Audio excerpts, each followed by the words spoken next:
Hi, this is Andrew Hendricks with Driven Experiences, and you're watching Backyard Maniacs, taking a look at our trophy truck program based out of Gateway, Colorado, the only place in the world where you can drive a full-scale trophy truck.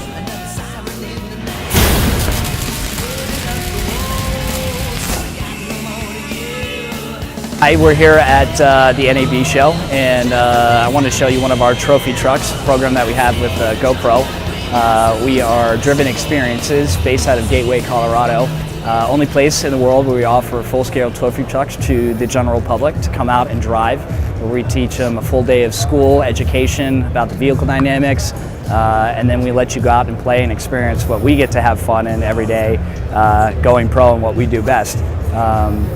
And I want to talk a little bit about the fabrication on the truck. It's 2.5 steel, chromoly steel, fully TIG welded. Took 18 months of CAD design from start to finish, from the start of the design to the fabrication. We started this program really as a learning process for our team.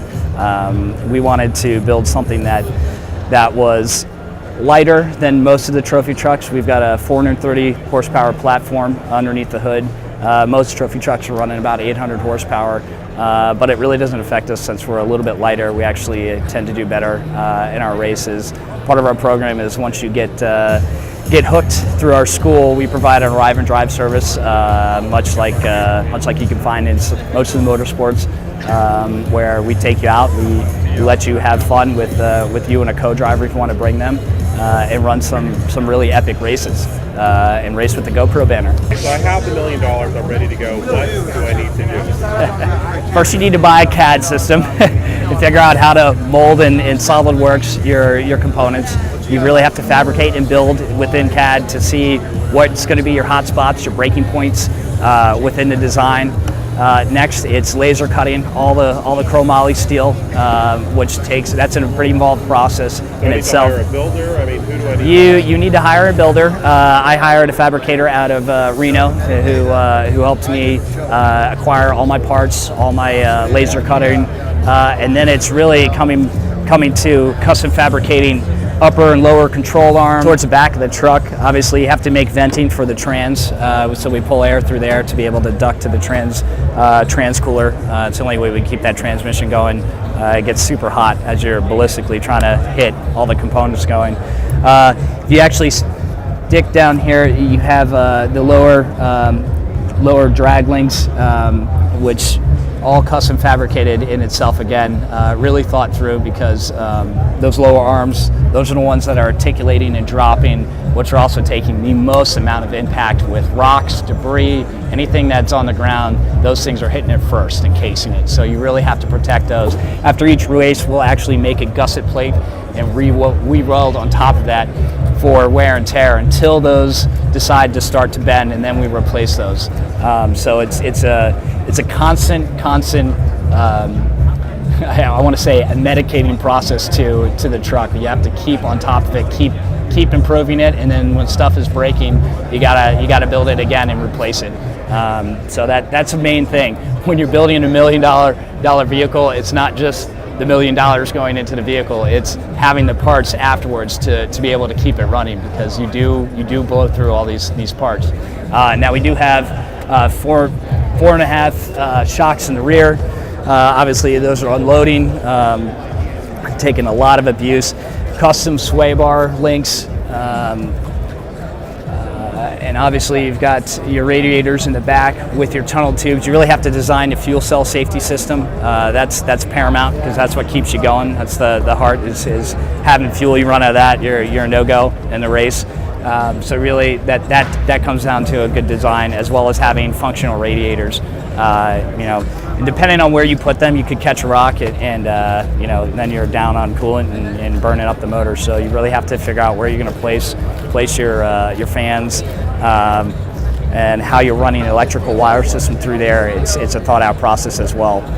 So you got a solid rear housing that had to be custom fabricated. You really have to think through the geometry, because if anything's off in the rear, it's going to travel upwards towards your transmission and cause a lot of issues. So you really have to make sure that when you're jigging this up and actually building your rear housing, which is 3-inch thick steel, you really have to be careful about what you're doing, because you might fabricate 5 of those because obviously you might blow through a couple of them. So all 5 have to be correct in their geometry. So that's one of the most key points. We also have 2 upper drag links that are also very integral to the vehicle in terms of when you're unloading and unloading. It keeps the lateral movement. It keeps that rear end from stepping out and moving the geometry. So those are pretty bulletproof. You really have to think through the tunneling with the transmission, and in case you're blowing the transmission, how do you keep the occupant safe within the vehicle? So there is a very thought out process into how you're going to build these. But the finished product is what you get, is a very ballistic vehicle that can handle anything. It's like driving a transformer on the moon, if you can believe what that would be like. So it's a great product. Brakes. Brakes is another big component in off-road racing. You can really burn through brakes, especially going into some of the high speed. You were doing about 120 through the desert. You come up on a river wash and you're braking hard into it. You can wear the pads down pretty easily, so you have to think through your braking system as well. We go with a high standard rotors, ported rotors, and that helps a lot in keeping the heat down for us. And that's a big issue sometimes in the desert, because a lot of times you're driving and left foot braking, and some people tend to trail brake a little too much, so you'll overheat, you overcook your brakes. So really have to monitor that when you're out racing. So those are the big components when you're thinking about designing a truck. So what does it take to build a trophy truck? It takes thousands of man hours and an unlimited budget, if you can believe that. It's a very involved process. You're pretty much sacrificing your life for the build. I sacrificed not seeing my kids for almost a good solid year because I lived at the shop.